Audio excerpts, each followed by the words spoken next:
What's up, YouTube? This is Abby, aka the S13 Warrior. I'm back here again today with the little time I got. I'm doing all the seals and gaskets in my S13 tranny. As you guys know, my clutch disc blew a spring off. Basically, the whole clutch needed to be removed. I got an Exetti clutch kit, and whatnot. And on the tranny side, though, I basically these parts right here,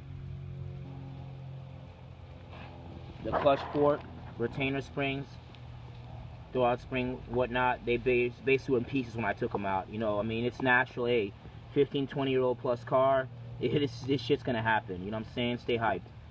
No problem. But anyway, I'm not showing you that today. I'm just, letting you know. All right. Today, basically, I already went ahead and did the input shaft, the output shaft seal. All right. This is what the seal pretty much looks like. I ordered it. All right. When you're placing the seal in, you want to go ahead and grease it up with multi-purpose automotive grease. Okay. I think there's like 3 different types, but it doesn't really matter which one you use. I just got the multi-purpose one because I liked it, and I like the way I like what I read on the bottle. Anyway, you want to grease it up, all right, before you place it back in. I also went ahead and used. Well, first of all, you want to go ahead and remove the old one. I use a screwdriver, but it's a lot easier if you get a seal puller tool. You can get it at any automotive store or whatever, or rent one. And then you take it off, and then it comes off this metal ring, at least with the KA trannies. And then with the when you take it off, you're gonna go ahead and put the new seal spring side facing forward, or spring side facing the output shaft. And then after that, that's it. Make sure it's nice and seated. You want to tap around. All right, you want to basically tap around with a little hammer, whatever. I used a hammer and a socket wrench, whatever, socket wrench extension.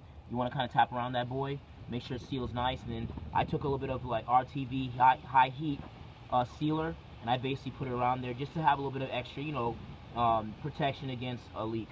And that's pretty much it, guys. All right. I'm also going to be doing my sensors. After a while, these bad boys leak, whatever. I don't remember the torque specs. I think it's like 12 to 15 pounds when you torque them down. You also want to put some RTV, gasket maker or whatever on it, and then make sure you let it dry for a little bit. Then you want to put it on there, spin it, and then let it dry for a little bit, half an hour to an hour, and then quarter turn it completely till it's locked in place, nice and snug. But don't quote me on the torque spec. I think it's 12 to 15 pounds. Now, the input shaft is going to be these 12mm bolts. You're going to pull out, all right, and then the cover comes right off, all right. On my tranny, it has this little metal ring that goes right here. When you're placing it back, you want to place it flat side top, okay. And then after that, you just want to clean up the old gasket. It's a really good idea to do that. Clean up the old gasket. And then after that, the new gasket, which I ordered, came through. Looks like this. Some of them are white, whatever. Mine's came brown. Doesn't really matter. It's the same part. And then you're gonna place it on there. I put like a little bit of I'm gonna be putting a little bit of RTV high heat sealer on there, just so I'm saying, you don't have to, but just so I'm gonna put it around the bolts too, just so I have a nice little seal. And then you torque spec it down 12 to 15 pounds. That I know for a fact. I got that off the Nismo website, and I also got that off the manual. And yeah, that's pretty much it. And you just close that sucker back up, and just make sure, like I said, you clean everything up. You know what I'm saying? When you're putting the seal in, the seal, once again, is gonna look like this. All right. When you're putting the seal in, just make sure you put some grease on, all-purpose grease on it. Okay. Same thing with the pivot ball. I'm waiting for my pivot ball to come through. I ordered a Circuit Sports pivot ball, just because, you don't have to order one. If your old one, that came with the car, the OEM one is fine. You could reuse it. I've seen people reuse it and go drifting, no problem. But I mean, personally, it's a 15, 20-year-old part. I'd rather spend the $20, $25 and get a new one that's thicker and stronger. Now, I went on the Phase 2 and Circuit Sports website.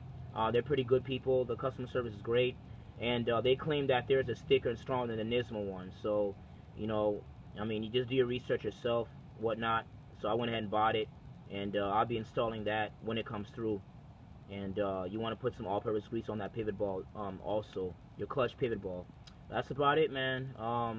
You know what I'm saying? Like I said, none of this car stuff is hard. You just got to stay hyped. I painted my tranny with a 500 degree transmission paint at an auto parts store. You know, just to be a little crazy. I don't know, I was bored. It's whatever.